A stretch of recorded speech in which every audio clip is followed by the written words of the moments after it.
guys! You're in a nutshell with me, Ina. Ay nako, very interesting ating guest for this episode.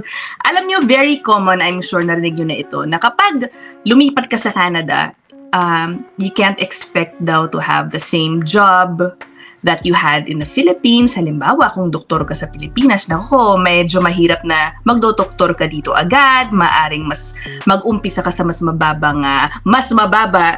na trabaho daw. We will hear the story of someone who has this sort of experience from being a dermatologist in the Philippines. Lumipat po siya sa Canada at ngayon ay isang nurse. Without further ado, alam mo, ipapasok ko na siya sa stream. Siya po ay si Brent Amorao. Hi, Brent! Ayan, tama ba, diba?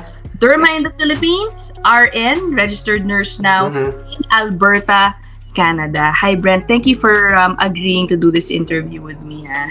For sure, Ina. Hi, how are you? How are you tonight? I'm good. Okay, si Brent nga kakagaling lang yatang duty.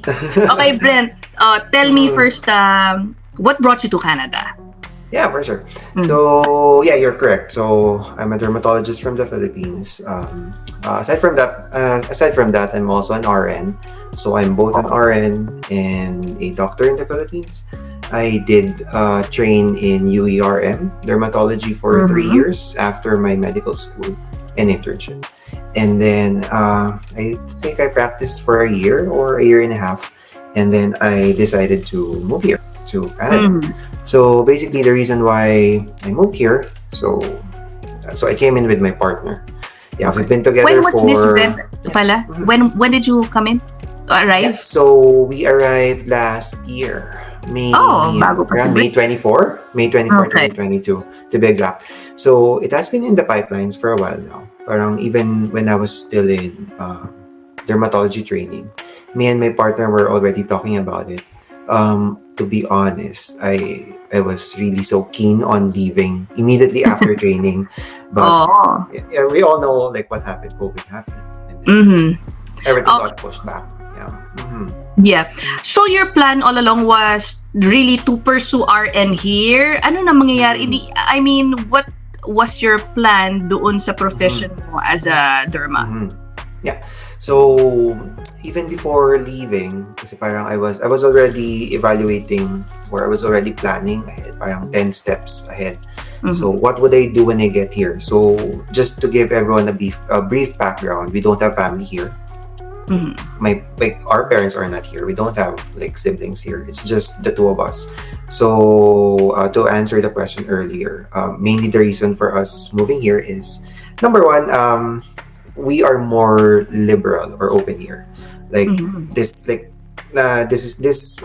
kind of relationship, me and my partner for almost 12 years now. But it's not new to everyone here. We are protected by the federal government. Our relationship, even though we're common law partners, that's what we declared when we left the Philippines. We're still covered by the federal law.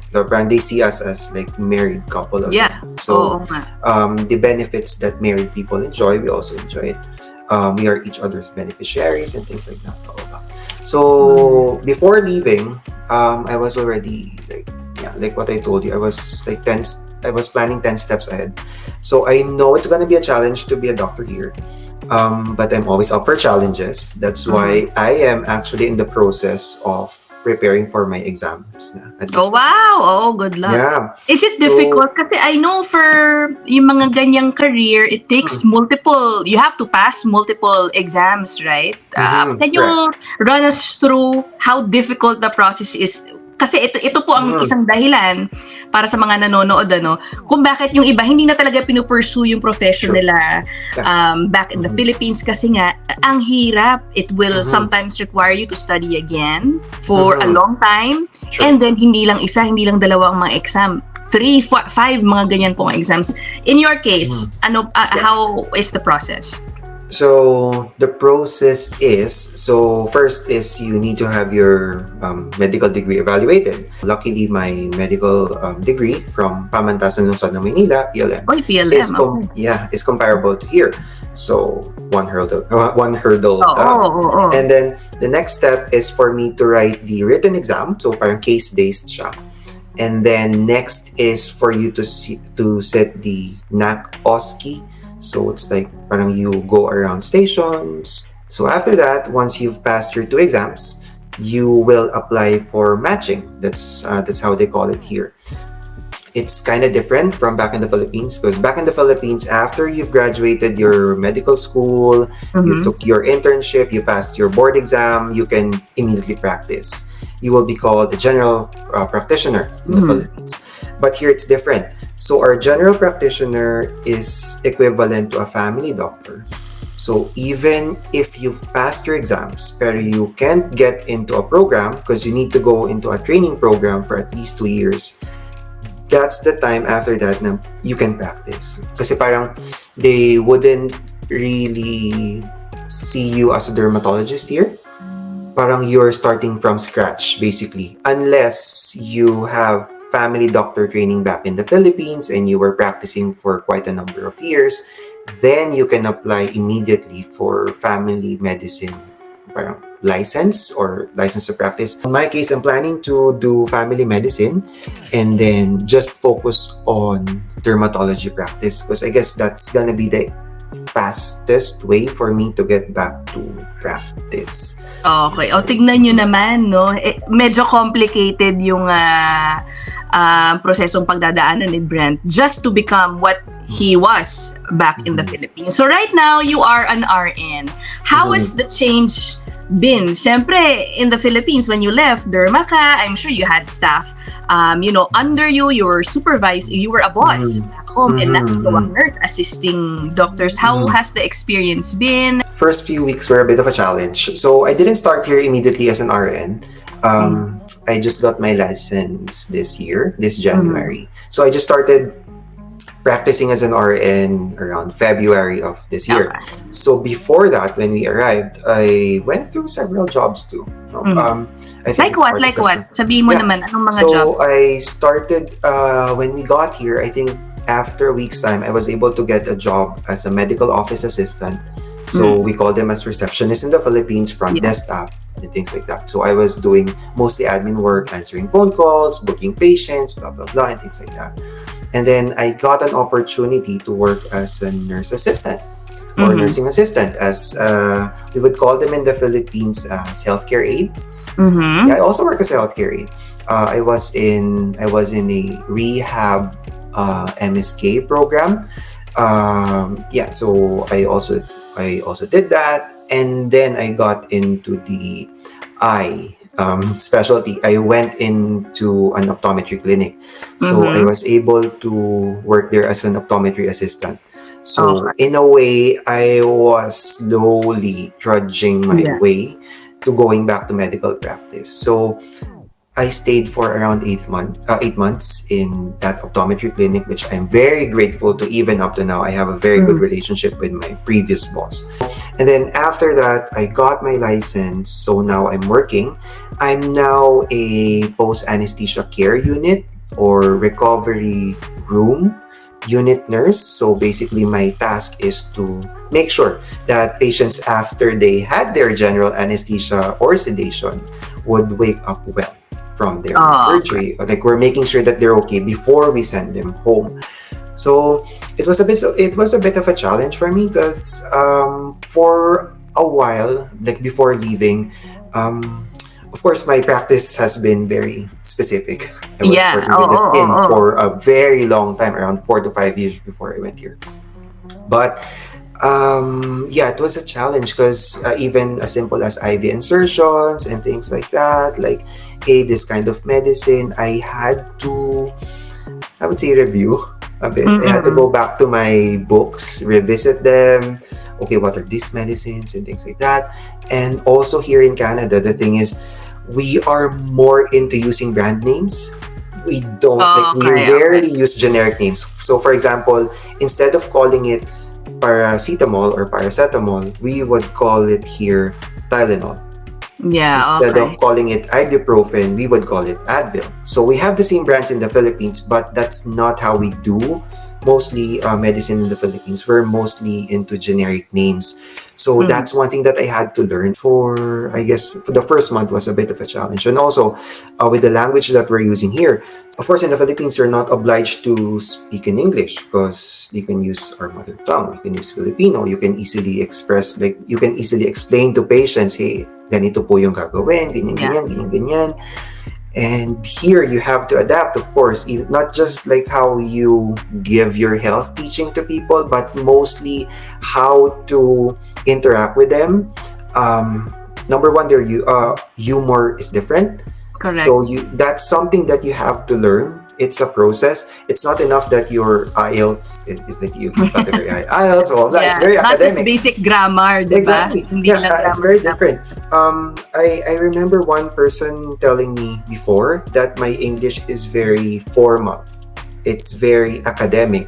Yes. And when you try to listen or when you try to interact with people, you will come to realize that it's very academic. You need to kind of learn be more conversational. Exactly. That's the word that I was looking for. Be conversational, be very easy, be very flowy. That's one thing that I had to really adjust to. But I think I'm kind of getting the hang of things now. I get what Brent is saying. Alam nyo, dito, yung mga Canadians, I personally noticed, they're very into small talk. Ay, nako, makasalubong ka lang dyan sa grocery, makasalubong mo sa kalye habang naglalakad ka sa sidewalk. Hey, how are you? How's your day? Kaya yung mga nagbabalak lumipat dito, hindi kayong pwedeng shy-shy kasi they will really engage you in small conversations. But anyway, okay. So, going back to being a nurse here, natutuwa ako because your reason is not pala, kasi most of those I've talked to, they move to Canada for better opportunities, better pay. Sa'yo, it's about you and your partner seeking your rights. Diba? To be together, So go ahead. Sorry, sige, go ahead if you wanna add something. And of course, I don't wanna be a hypocrite or something. Pay is also there. Yun na nga. I don't wanna sound intrusive naman. Pero syempre, sabihin nung iba, derma ka na sa Pilipinas, malaki na rin ang pagsingil mo nung sa Pilipinas. But sige, without giving specifics, wag naman tayo masyadong No worries. Yung kita, kamusta? Hindi lang kita yan, kailangan kasi ipa-partner mo yan sa anong na-afford mo. Of course. True. Okay. So, when I started in that medical office, like the first job I ever had here, I was making the same amount that I was making as a dermatologist in the Philippines. Really? Yes. It's that. Oh my gosh. That, like, the comparison is that much. Wow. Alam nyo, kasi I'm in the province of Ontario. Brent is in Alberta, kaya nga gusto ko na rin lumipat yun. My husband and I are thinking of moving there because I think wages are even higher in Alberta and the cost of living is lower. Oh my gosh, kung unang job mo lang yung medical assistant at sabi mo pantay na yung sweldo mo nung derma ka, you've had 2 or 3 more jobs after that, di tumaas na ng tumaas din pala. So, the sweldo is not really a problem. Tama ba yun? So, on my third job, the longest one that I had in the optometry place, I was already making more than what I was making as a dermatologist in the Philippines. And now that I'm working as an RN, I'm making around 4 to 5 times than what I was making in the Philippines. And and at this point, me and my partner, both of us are nurses. Wow. We literally have the same job. We work in the same place. So we're very fortunate enough that we were able to get our own place. We were able to get our own car. Buy na to, hindi to rent. Tama ba, Brent? So we rented in downtown for a month. Not a month, sorry, a year. And then, luckily, like how we projected things to happen, happened. So our timeline is still in check. So at the end of our first year of lease in that apartment, we were able to get our own place already. Yeah. Wow, congratulations. Oy, Thank tignan you. nyo, after 1 year, nakabili na kayo ng bahay. Ay, wow, congratulations. Thank Naisip mo you. ba kung sa Pilipinas, you'd be able to afford the same Oh, with your earnings? Yeah, so That we would in that all amount of time. I know. We've been every so often we were thinking, we keep on thinking, so hey, what if we're still in the Philippines, blah blah. So I was honest, I was like, you would probably have a very hard time to to afford the things that we are able to afford now. Oh my gosh. Okay, ano pa ba yung tatanong ko? Nagulat ako. Ang galing nyo naman, Brent. 1 year lang may bahay na kayo. Are you guys planning to go back ever to the Philippines? What's your long-term plan? Long-term plan. So right now I'm preparing to sit my exams. Hopefully, if things fall into place, or like how I'm planning them to fall into place, I would be back into practice by 2025, hopefully.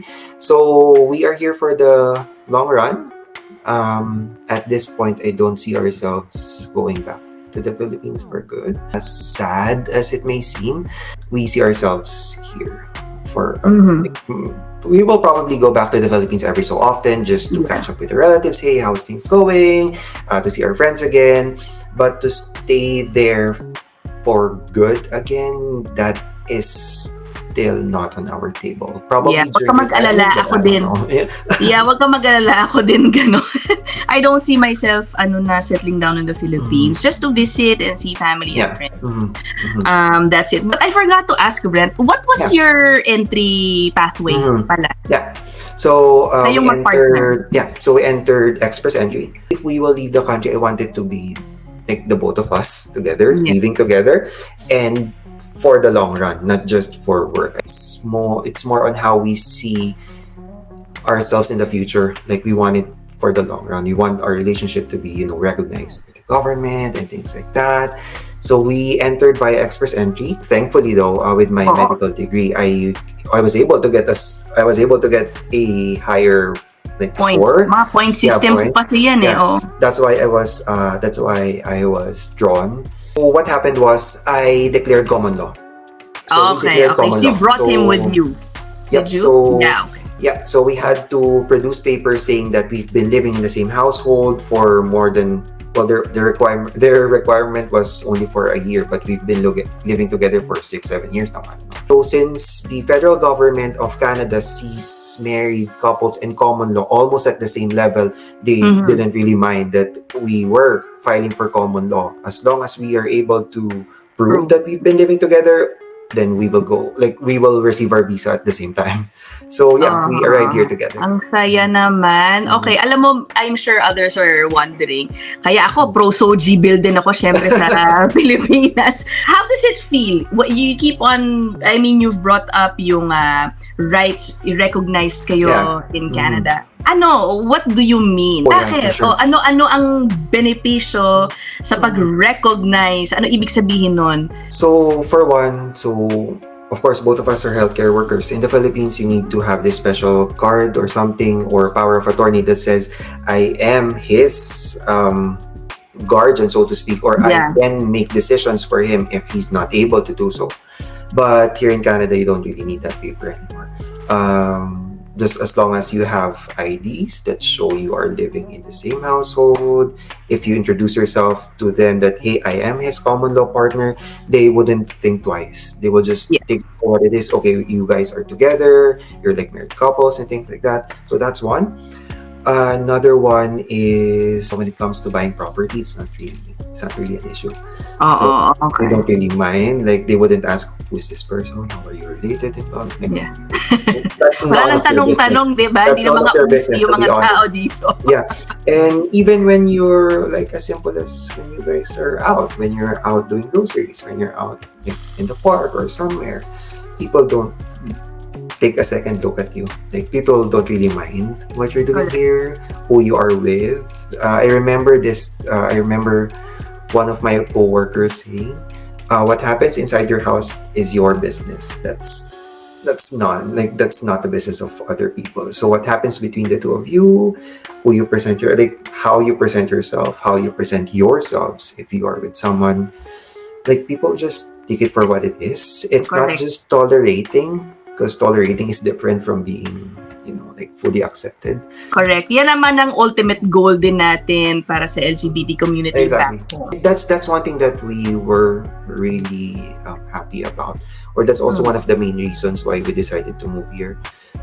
Because in the future we're also planning to get married and things like that. Blah blah blah. Have kids, So, diba? yeah, You can, exactly. Yeah, oo. And that is something that they will not parang prohibit you from enjoying. If you want to have kids, go. If you want to get married, go. If you want to send your children to school and declare that you are your child's fathers, your Correct, parents, like they don't care. Like, okay, fine, go ahead.